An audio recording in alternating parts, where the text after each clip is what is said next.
where you like, I'm single and celibate. Okay, let me get me just a little bit, and then I'm back on. Or do you mean you been on a 28 year, like for real, for real?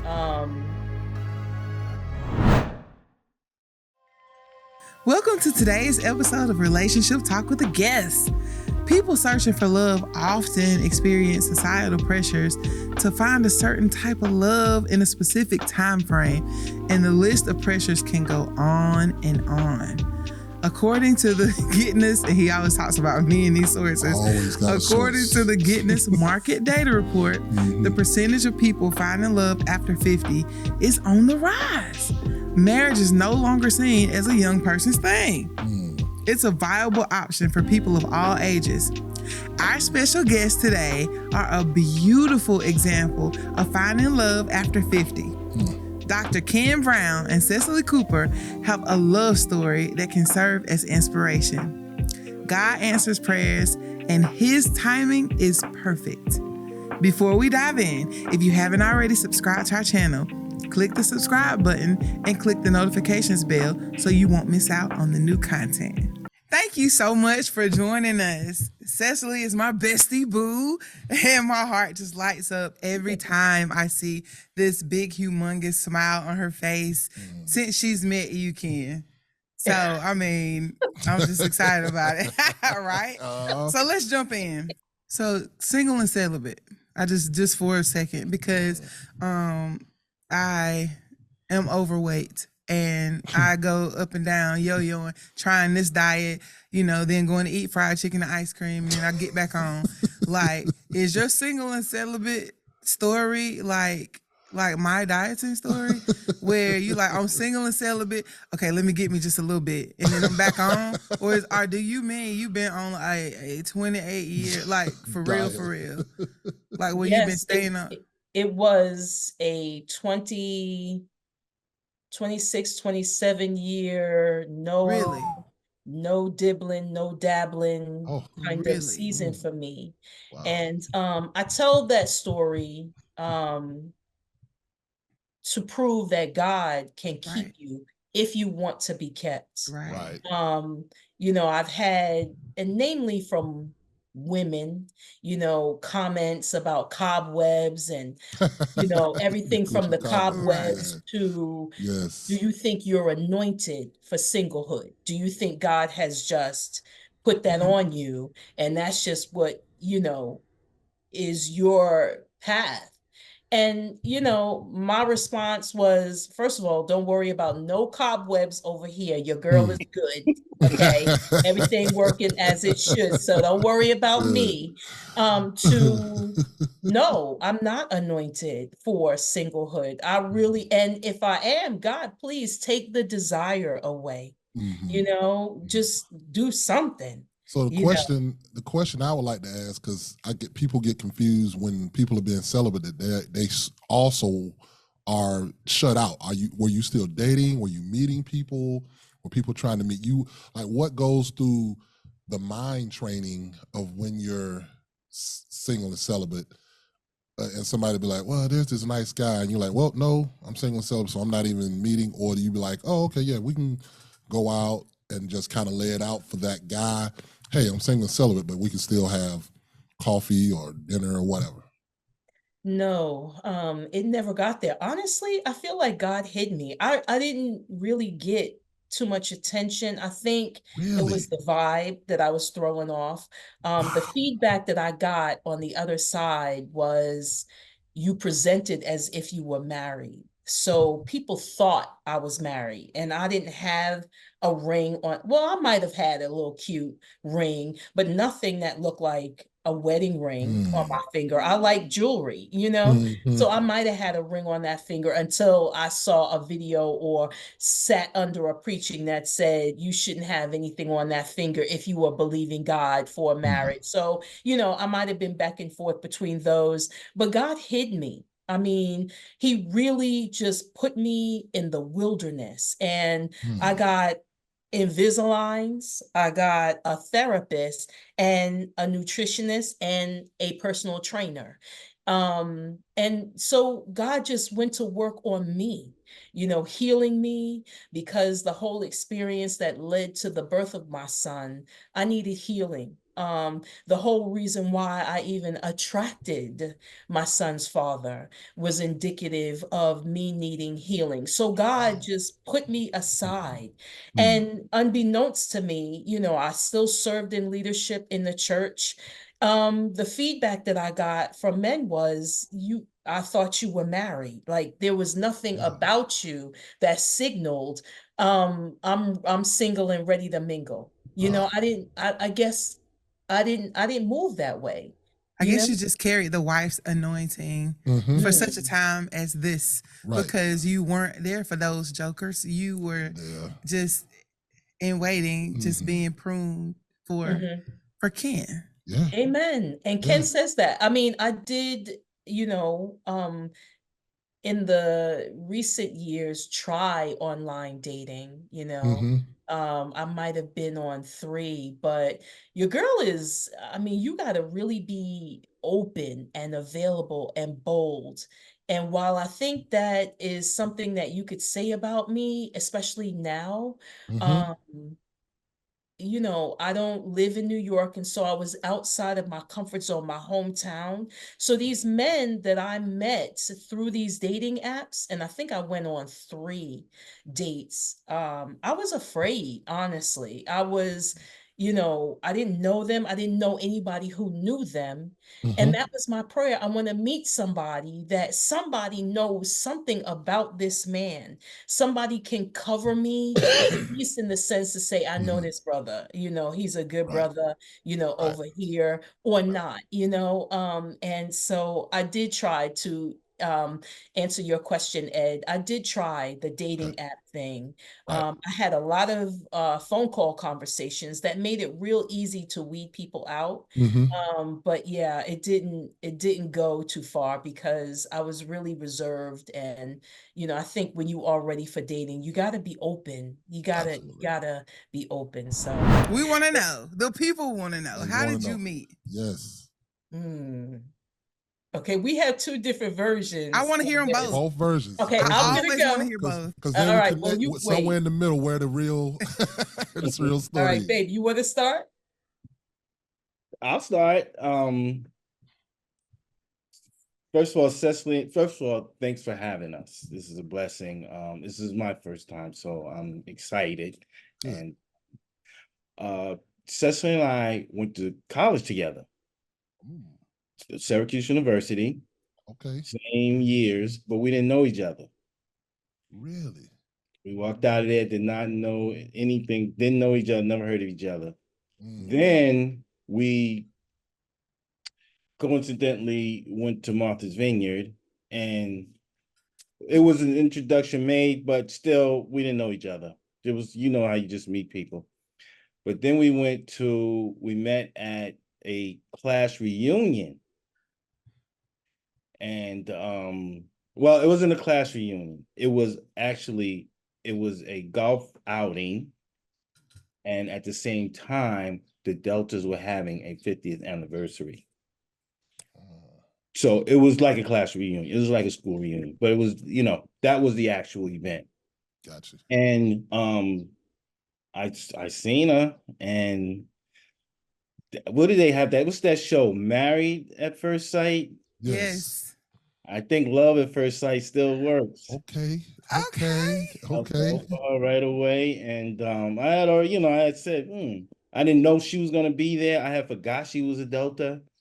And I said, well, God, you really know what you're doing. You know how to do this thing. So it was a blessing to see her there and the way things unfolded. So you saw her, but how did you step? I want to know. I want to know. Did we have some lines? Y'all want to know?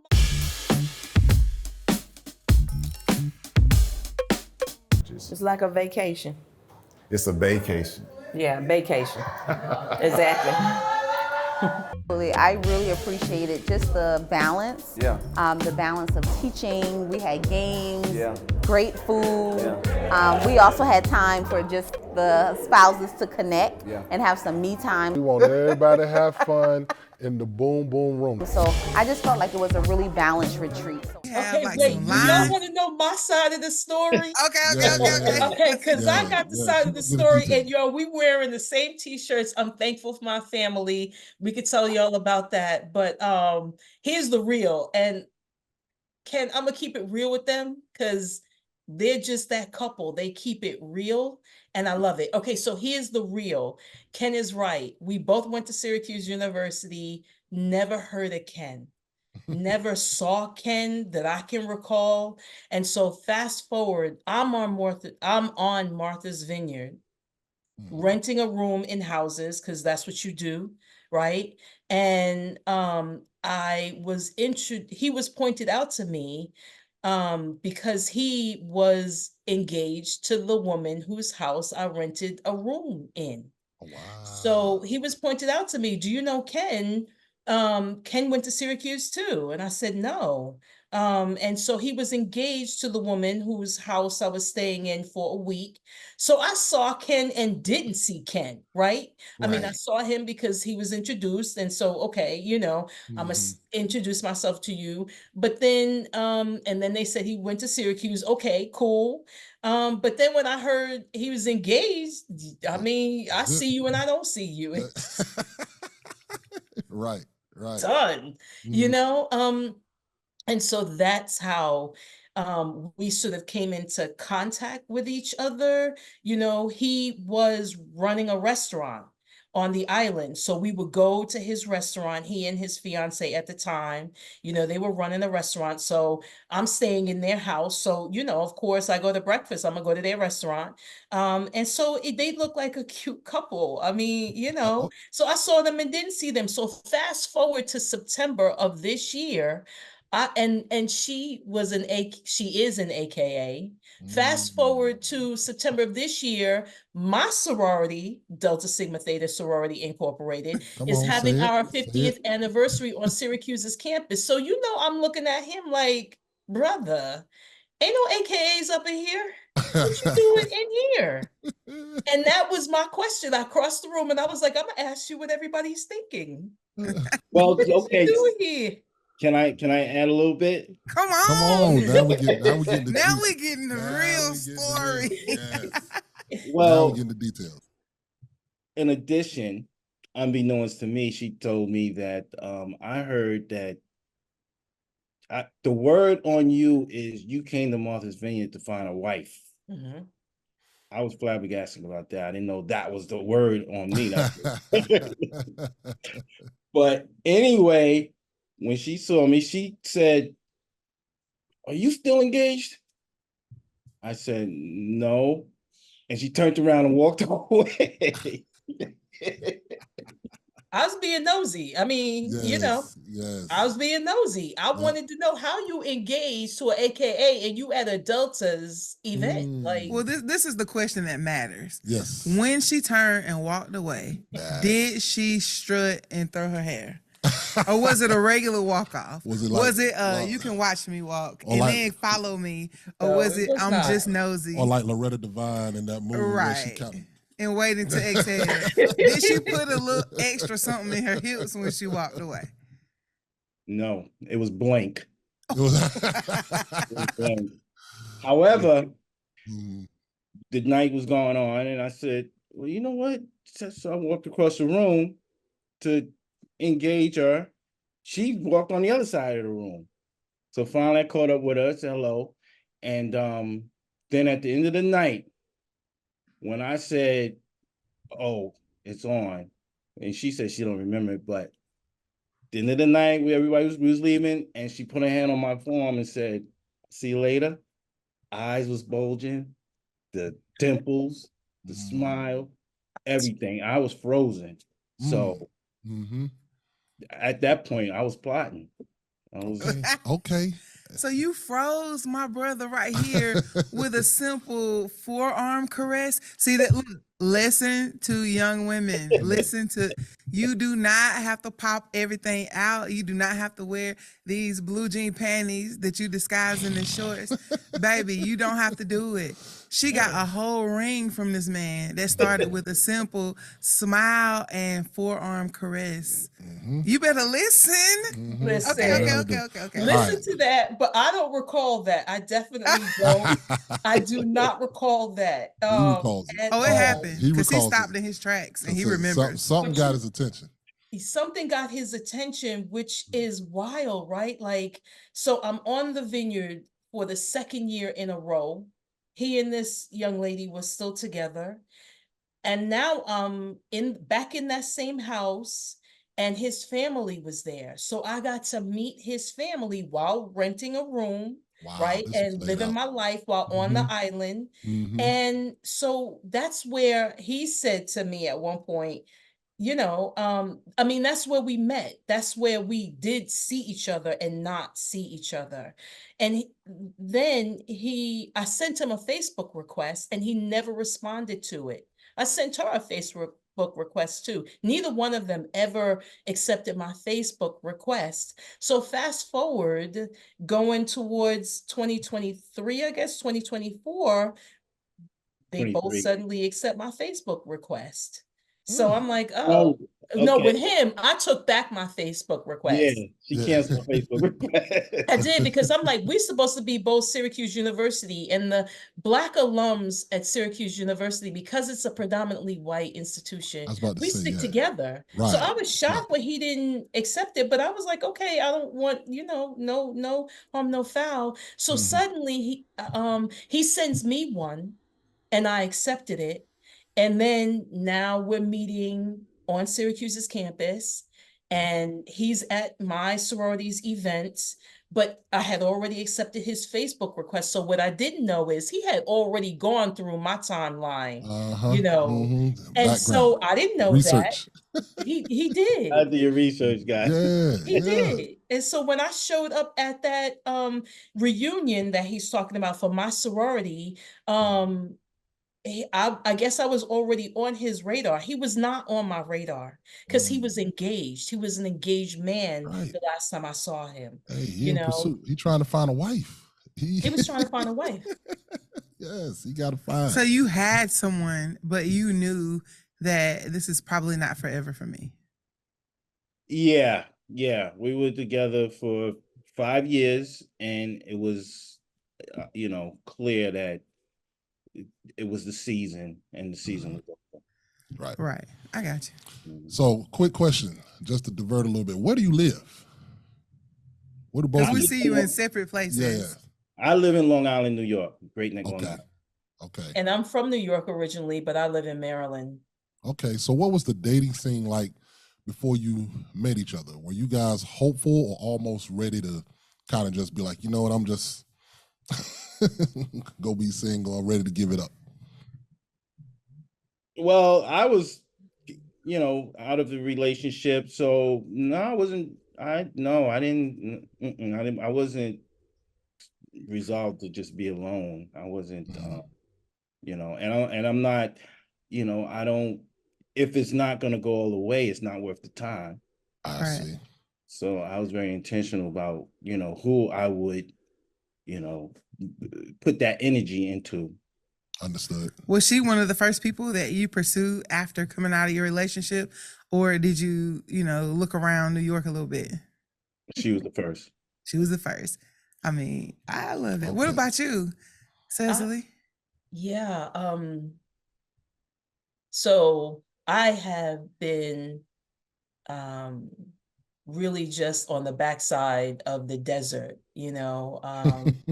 I do have a son, but I've never been married. And so from the time I was 3 months pregnant was the time that I was ushered into this whole single and celibate season. And my son will be 28 this year. So single and celibate has been going on for a couple of decades for me, almost 3, and so, yeah, I guess it's safe to say that within 3 decades, vacillated back and forth between, I'm getting ready. God is preparing me to, God, did you forget me? To this my season. I love the It's realness. gonna happen. God is preparing me like he prepared Esther, and then you know what? Maybe it's just not gonna happen. Yes, it just was a season of valley lows and mountaintop highs in terms of how hopeful I was, or how disappointed I was, and I felt like it wasn't happening for me. So yeah.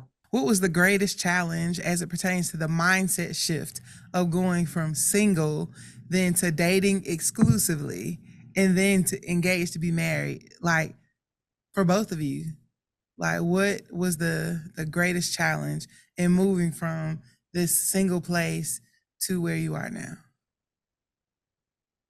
Well, for me, it wasn't a challenge because I do firmly believe that Cecily was preserved for me.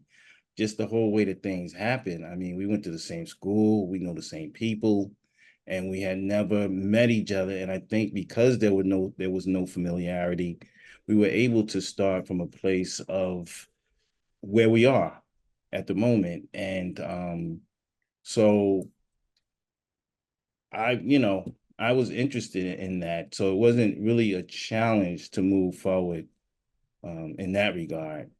What I'm witnessing is the beauty in God's timing, because you were right there and he hid you from each other because you were not in a place where it was time for you to be together. Like, one or both of you would have completely messed all of that up. And so there was work that had to be done in both of you to bring you to this time. And so it's so beautiful that we can, the control we think we have of our lives, it just encourages us to just completely take your hands off, because God's in control of that. And the way things, when things come, timing is big for me because I want everything rushed. When I think it, I want it right then. Yeah.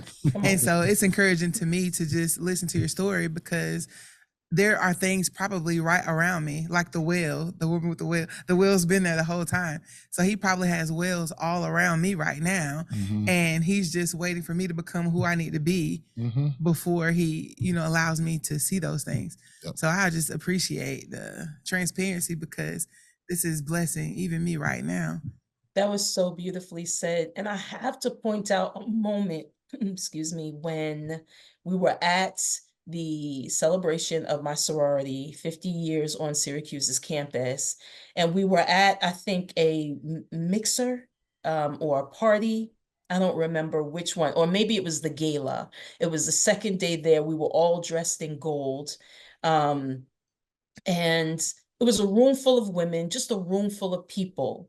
And I remember I was standing behind Ken, and there were women separating Ken and I. I was in the background. I was used to assuming that position, the wallflower. I was used to not being seen in a room full of people. And I remember that there were women, blocking my view of him and his view of me. And suddenly I saw him look up and over the heads of those women to see where I was. And that moment it just makes me emotional even now, because for me, it was the ushering in of a season where God was like, I see you. I've always seen you.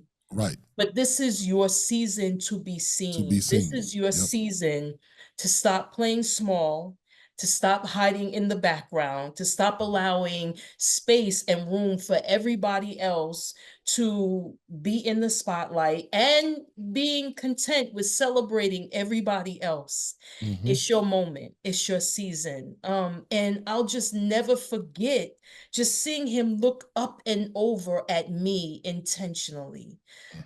It was a beautiful moment. And I didn't even know she saw me. I tried to get a glance. Yeah, yeah.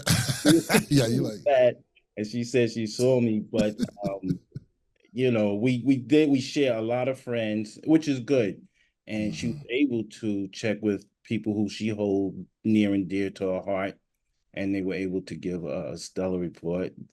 good.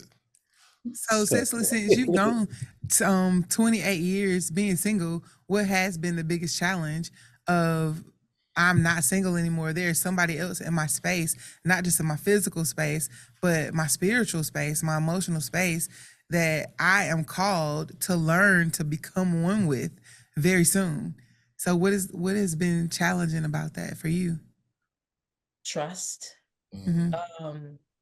I trust my silence and solitude with God. I trust my ability to make things happen. So I'm an educator like y'all. Ken is also an educator. So if you put me in school and tell me in order to get this certificate, you got to do this, this, and this. Right. I trust in my ability to do that. I trust I'm a I I became a solo sport champion. You know, I trust me to get it done. You know, I know what I can do. And when you put me in environments where it's cause and effect, you do this, this will be the outcome. The rules of the game don't change. I thrive in those environments because there's structure, there's predictability. In relationships, there's not that. And Right. learning to depend upon somebody else is not anything that I've ever really been taught. I was raised by a single woman whose motto was, I can do bad all by myself. And so that became sort of the mantra that I didn't adopt as my own, but it was imparted into me Right. or embedded within my psyche. So I would say trusting of Ken to have my best interest at heart, to see me the way God sees me. Right. Yeah. So, with that being said, what has been the most rewarding part of making the commitment and taking the next step? Now that you come from the I can do bad all by myself, now I'm making a commitment. What have you seen as a reward from that? I mean, I think there is a version of me in me that can only really emerge when I am willing to release the reins of control, Yep. you know, and self-reliance and Mm-hmm. hyper independence. Yep. There's a version of me, you know, that can only come out as a result of that framework. I mean, people are telling me, Maya even led with it, that I'm smiling in a way, you know, that I haven't smiled. I'm like, wait a minute. You know, Yes. I even had Glow. somebody talk about my color is different. I'm like, okay, wait, stop, y'all. Y'all making it seem like a girl was looking sad and, you know, just, I mean, all the things. But yeah, no, I mean, I'm clear that there is a version of me and anyone, you know, that can only come out. So the benefit has just been, you know, realizing that I'm a better version of myself as I trust God, as I declare, God, I offer no resistance to this. And you know the resistance that is in me. You know, I've had to depend upon myself. I've had to be guarded because a single woman out here, you know, it's not easy at all. And you have to present, especially as a New Yorker, you have to present a certain way for people to know, don't try it on my time, you know? And so, you know, not having to, you know, be all strong like that and all guarded like that, is a beautiful thing. Yeah. So, Ken, I admire the way that while she's speaking, you give her complete respect and just let her get it all out. And you're attentive and you're listening and you're smiling. Yes. And that's wonderful. So, an additional question I have for you is while she is in this place where she is learning to trust, how are you intentional about helping her build that trust in you? Like, how are you intentionally showing up for her time after time so that she can start to trust you more? Mm-hmm.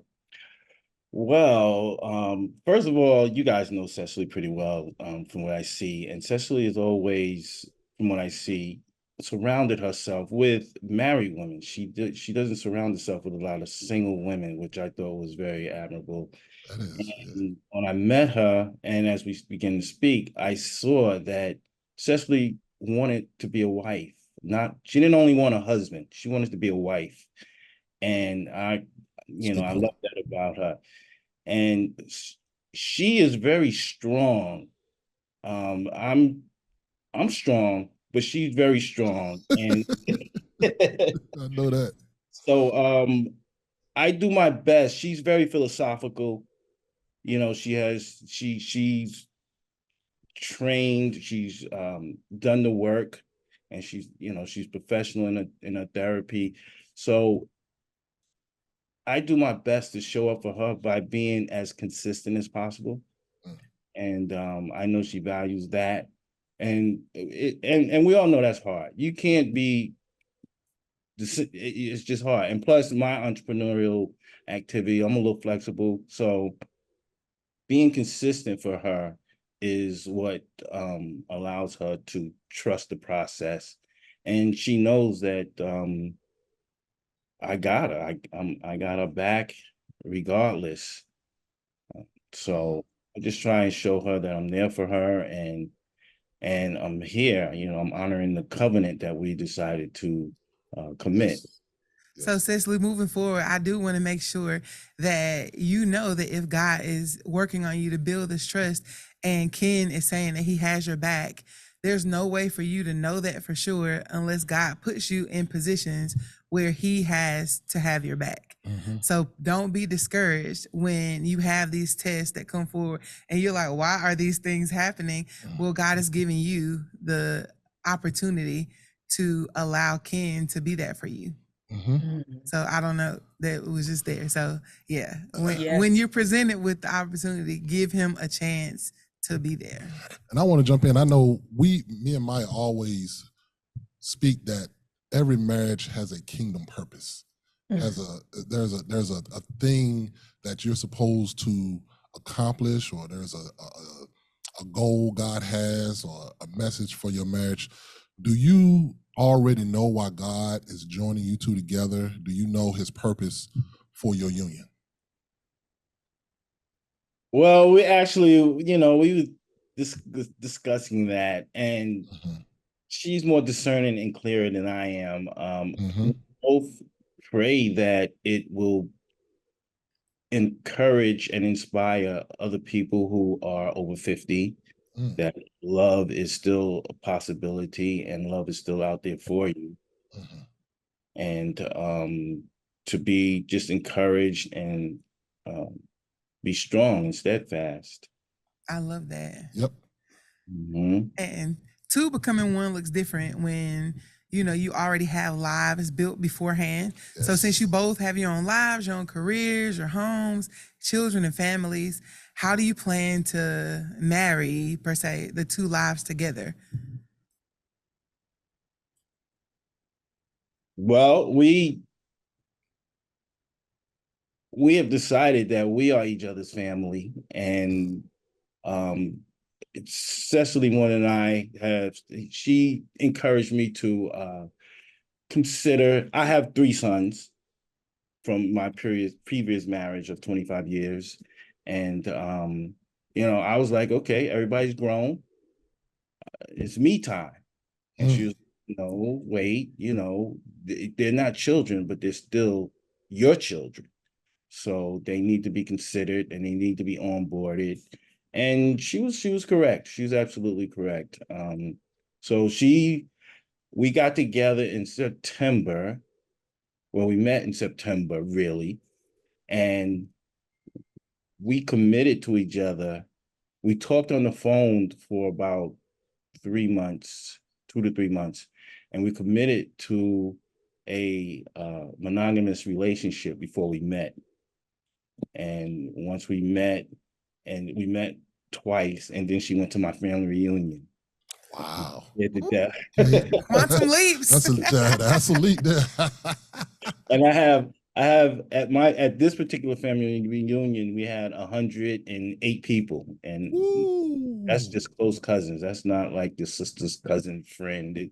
That was Wow. all close cousins. So well, you met That the sounds like my family. family. Yeah, I was about to say I got thrown into that fire. I know how that feels, kid. He's about to do it again I'm at the about to end do of it the again. month. Yes, I do it every year, but I got in pretty good. How oh, did they that go love for you? her.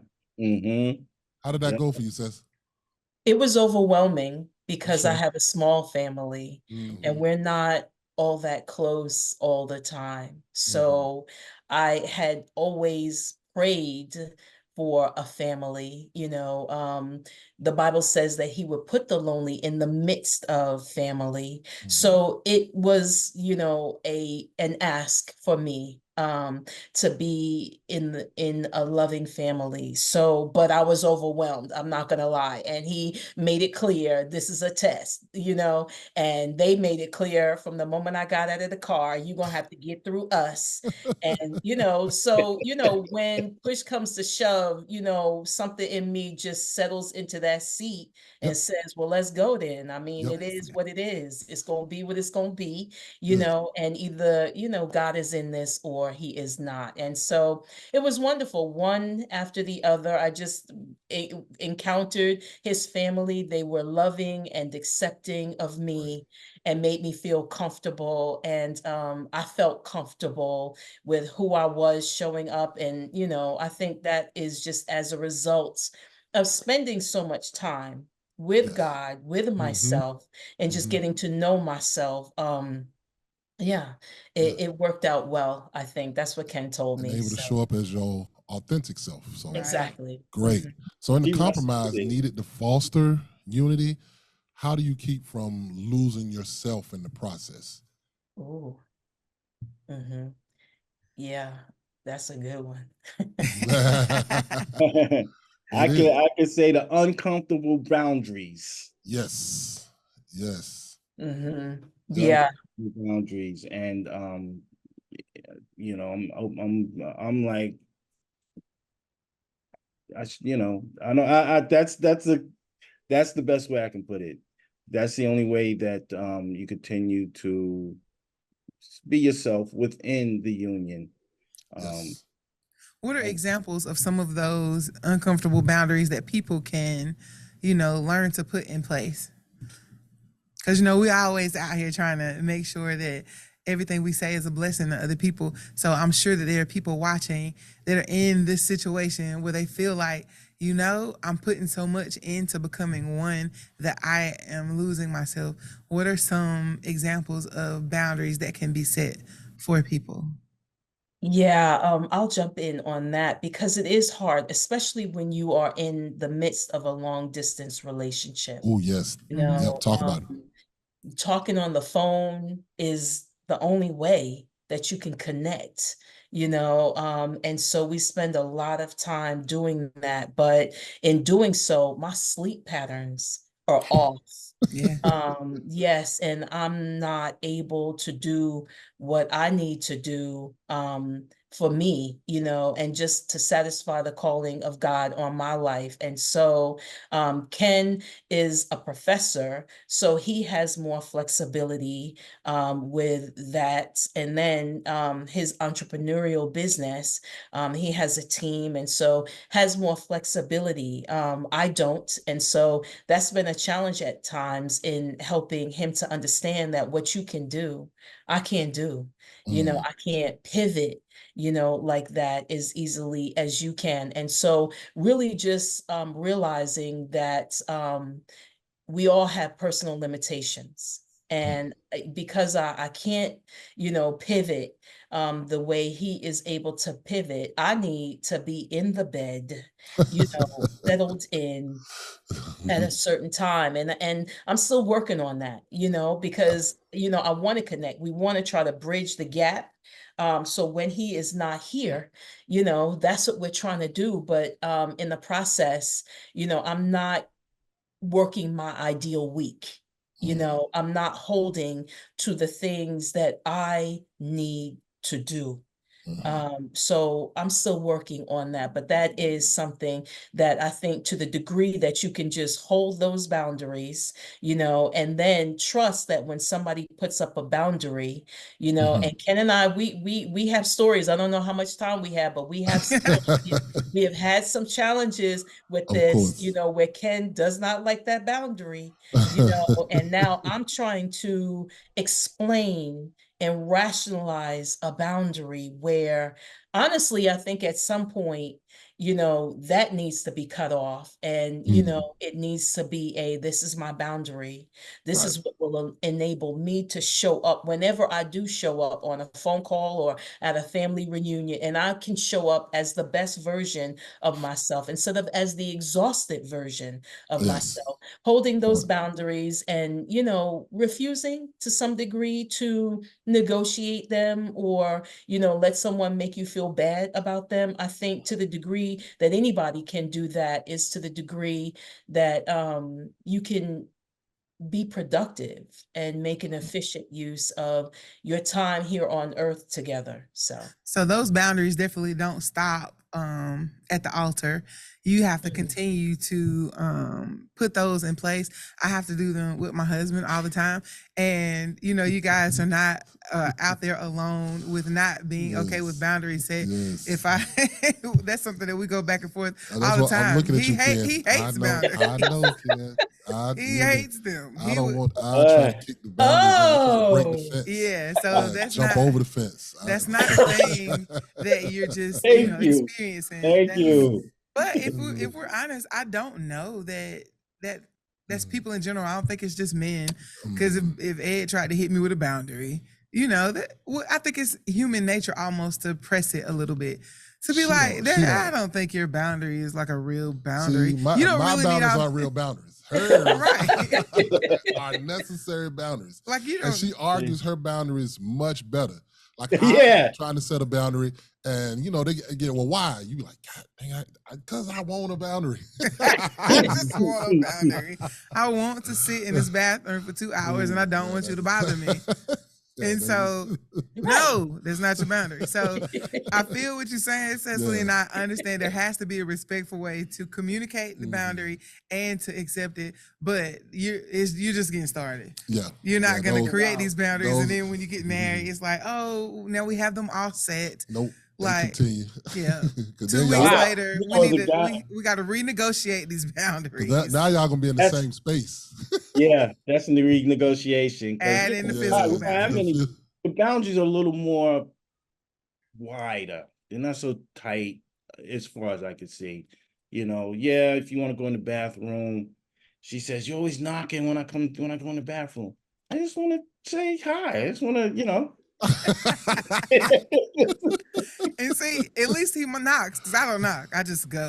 I go, and both of my kids go. Boo. Just come in there. Wow. Yeah. So you do have to talk about these things, because then you have to go all the way back to, well, how were we raised concerning this issue? What prior knowledge are we bringing in that we need to discuss? Because just because you bring it in does not mean that that's how it has to stay. Correct. You guys get to decide how your house runs, what it looks like, and it's a week by week. It's a week by week changing, evolving, whole situation. And so don't try really hard not to carry it if he is saying, can we negotiate this boundary? You're signing up for a lifetime of negotiations. It's gonna be a lifetime of negotiations. It's always renegotiated. It's just like professional contracts. After so many years, there's a renegotiation. But not so many years in marriage. It's a couple of days. You know what? I don't like what we decided on Monday.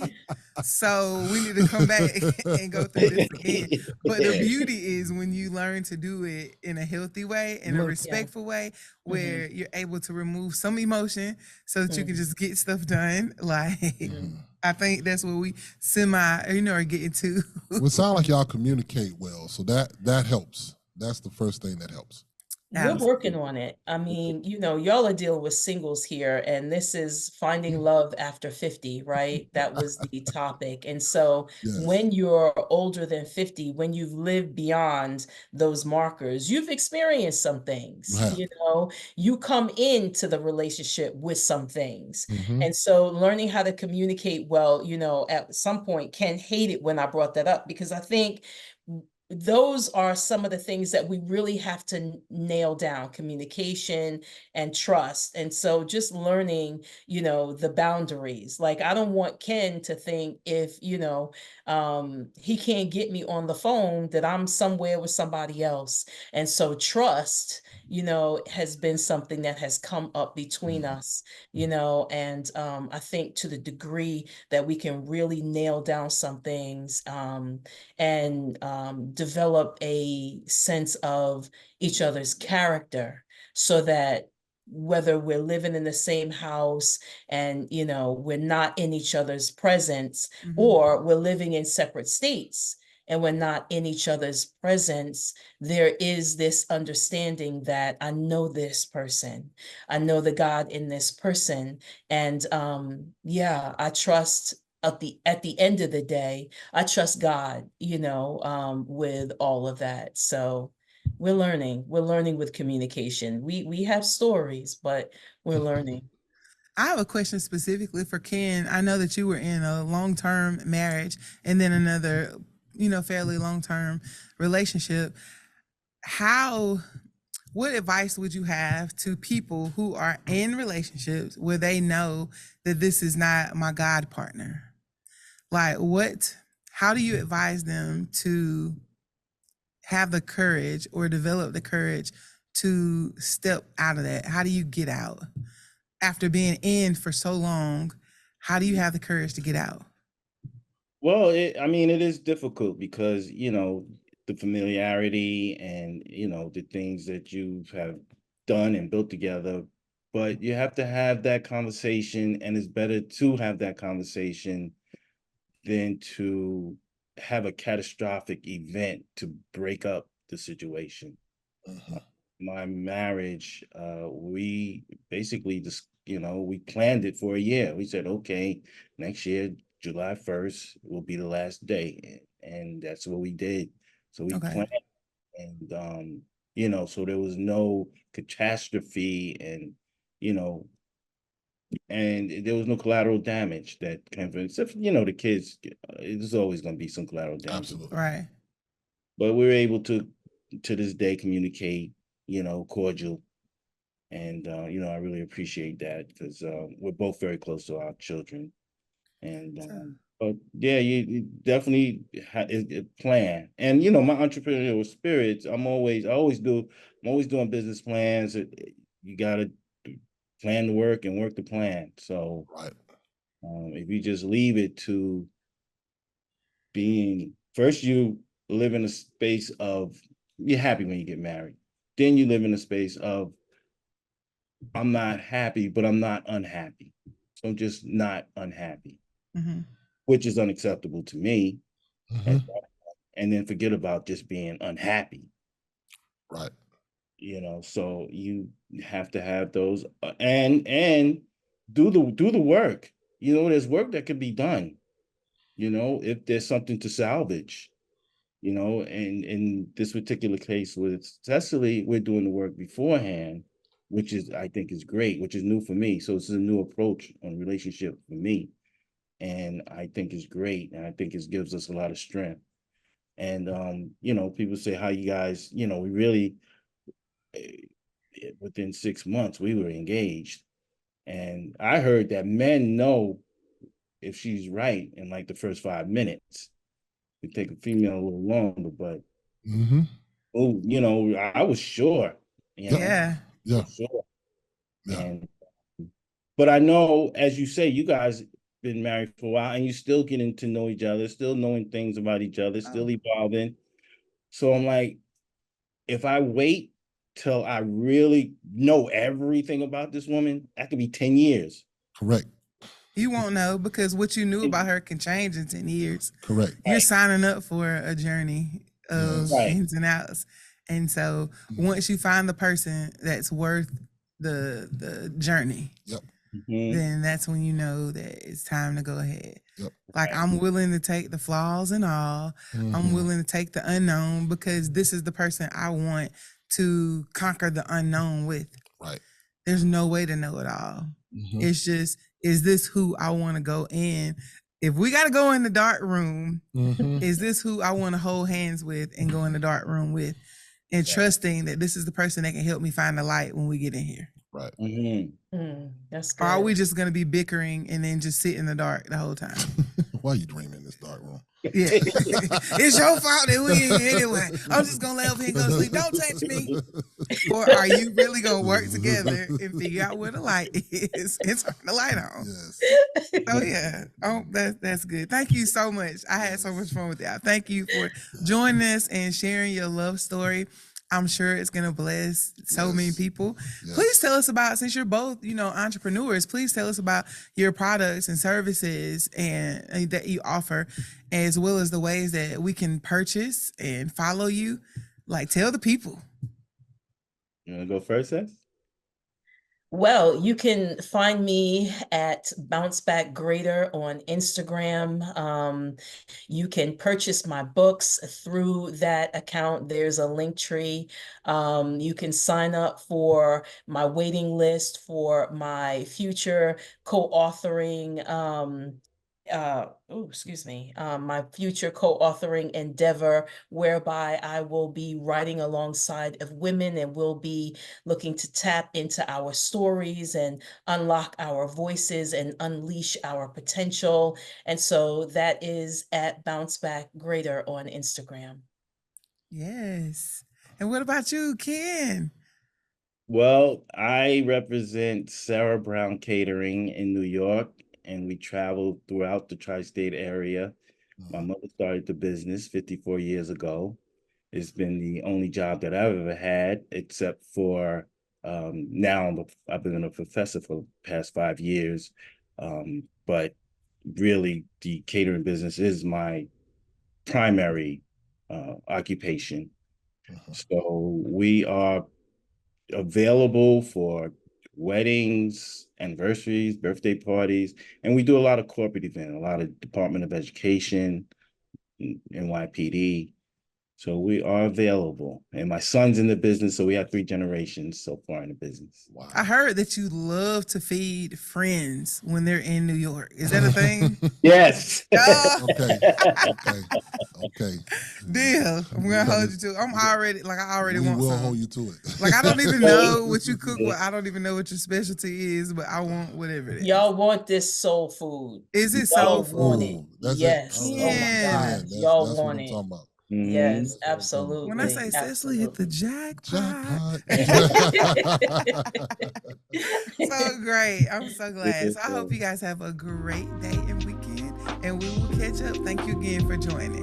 For more information about our coaching services, courses, marriage tools, events, and getaways, go to onevisionerc.com. Once again, that website is onevisionerc.com. If you had a good time hanging out with us and you got something out of it, which I know you did, go ahead and subscribe so you won't miss the next one. Like it so we know you enjoyed it, and share it with somebody so they'll be blessed too.